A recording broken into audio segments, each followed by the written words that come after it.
जब तुम किसी को न्याय देते हो तब तुम परमात्मा का कार्य कर रहे हो। न्याय का पालन करना तुम्हें आत्मिक शक्ति और स्वतंत्रता प्रदान करता है।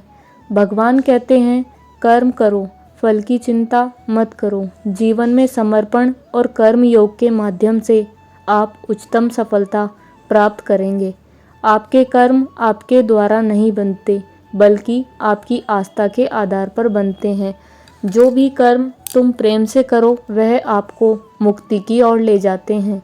अगर तुम ईमानदारी से अपने कर्तव्य का पालन करोगे तो अंत में तुम्हारी विजय जरूर होगी। धर्म का अर्थ है सत्य और न्याय की पालना करना और अपने कर्मों के द्वारा अच्छाइयाँ फैलाना। जब तुम किसी को न्याय देते हो तब तुम परमात्मा का कार्य कर रहे हो। न्याय का पालन करना तुम्हें आत्मिक शक्ति और स्वतंत्रता प्रदान करेगा।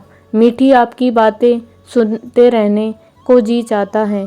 जब भी आप कुछ बोलें दिल को सुकून मिल जाता है। जीवन की राह पर चलते रहो, क्योंकि श्री कृष्ण हमेशा तुम्हारे साथ हैं। जो एक की बात दूसरे को बताता है वो इंसान घटिया लोगों की श्रेणी में आता है। इस शरीर का मोह मत करो, यह तो माटी है, माटी में ही मिल जाएगा। अमर तो आत्मा है जो परमात्मा में मिल जाएगी।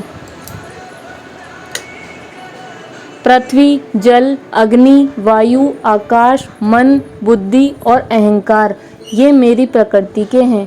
कोई भी व्यक्ति जो अच्छा काम करता है उसका कभी बुरा अंत नहीं होगा, चाहे यहाँ या आने के बाद या ऊपर। ऐसा कोई समय नहीं था जब मैं नहीं था, न आप थे, न ही इनमें से कोई राजा था, न कोई भविष्य। जो पहले विष जैसा लगता है लेकिन अंत में अमृत जैसा स्वाद लेता है, यह सत्व का आनंद है जो स्वयं के साथ शांति प्रदान करता है। किसी और के जीवन की नकल को पूर्णता के साथ जीने की तुलना में अपने भाग्य को अपूर्ण रूप से देखा जाना चाहिए। जीवन में सुख ही सुख है यदि हम आशाओं उम्मीदों को त्याग कर दें। जीवन में आधे दुख का कारण आशाएं और उम्मीदें हैं। यदि मन बेचैन है और इसे नियंत्रित करना कठिन है, लेकिन अभ्यास से के द्वारा सब कुछ हो सकता है।